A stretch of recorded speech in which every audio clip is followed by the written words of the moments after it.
mua chỉ chua nó cho là to mó này mó hống cua này cho to mó này ok cho to tải luôn hống cua này bây giờ mó đi to cái nào ok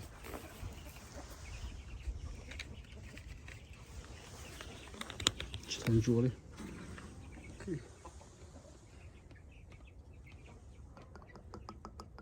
cho nó ô nó có trò cho nó ô nó có ô gì cho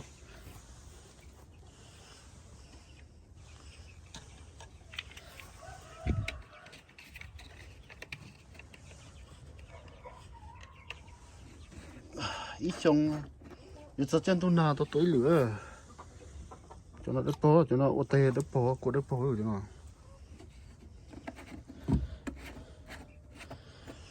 ok chỉ có ổ để trap phổi cho nó nè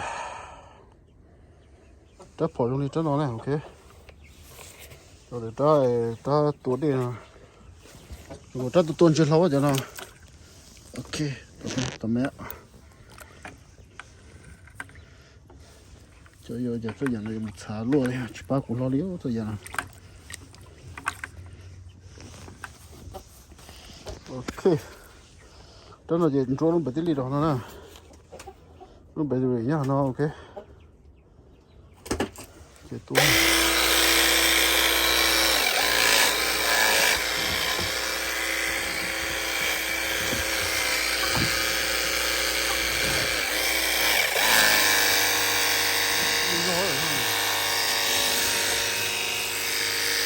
qua cái là tàu chưa trái nè cho nó to cái tàu đấy chứ chỉ mà tới mấy chứ cứ xí tàu bây giờ nó rong hàng để có lông qua cái mồm nè nó to thiệt thế đấy cái phu gì đấy cái bây giờ nó yên thế này bây giờ nó để chở được đó nè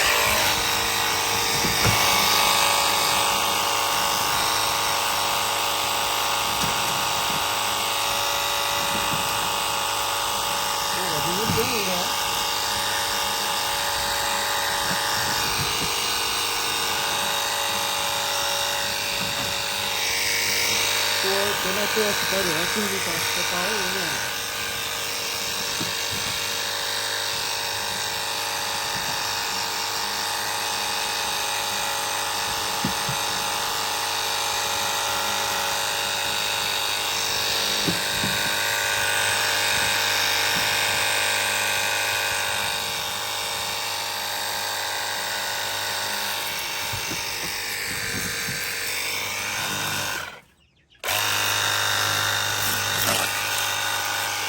có để tôi cũng tao rồi cái này đi cho nó cho tổ đồ rất là chỉ rồi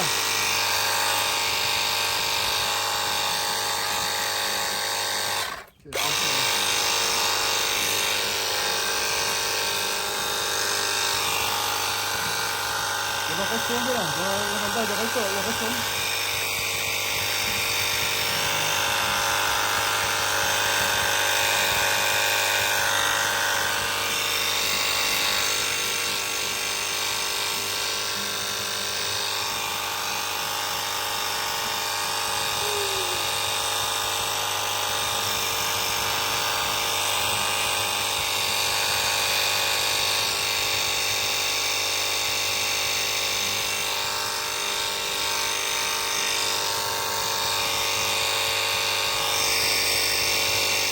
thì nó cho cái nó mỏ nè tôi đây cho nó trái cái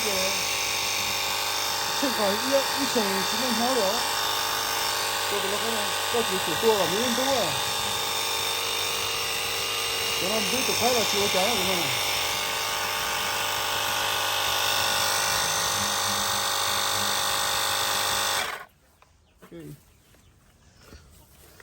nó to tới giờ nó lọt đấy mà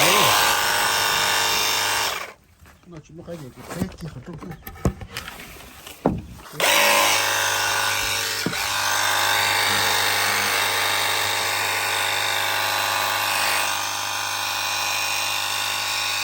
nó chỉ cho nó có nó cái là phải để không có táo rồi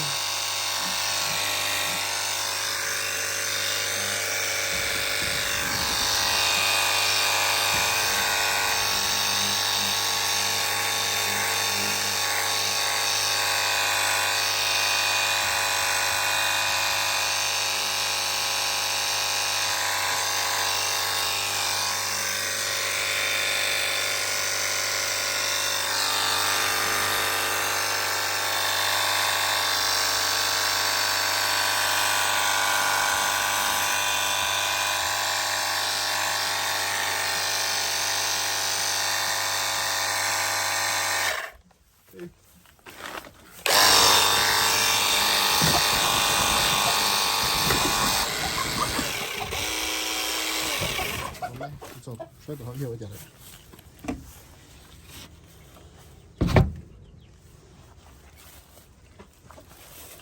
luôn làm chỉ cho họ à rồi ok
这想想，这材料都多了。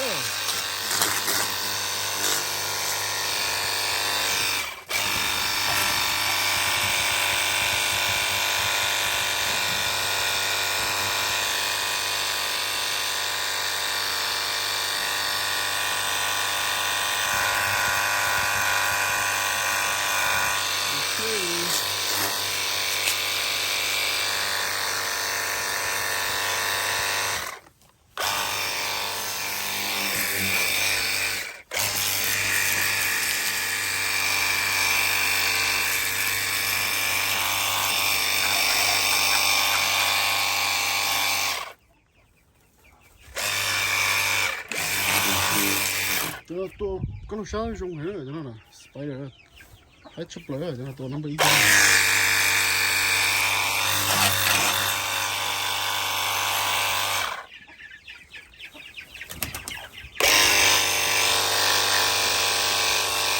또 이렇게 있다. 또 이제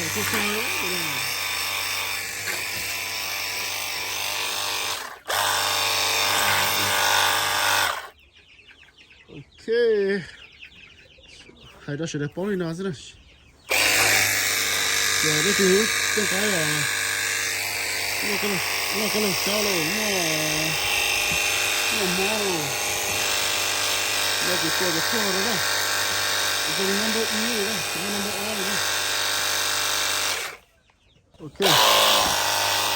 오늘 이거 또 전체해놔.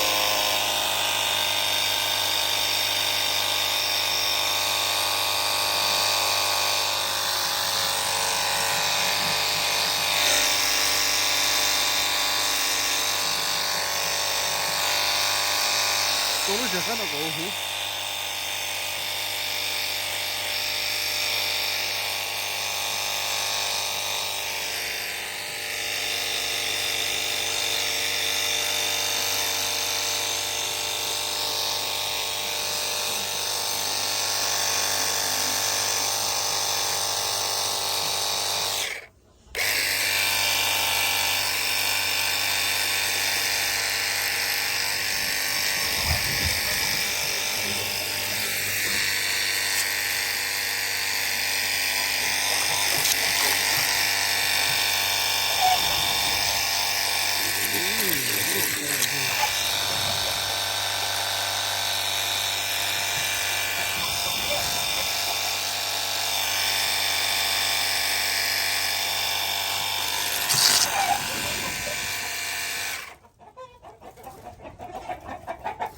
anh chạy cơ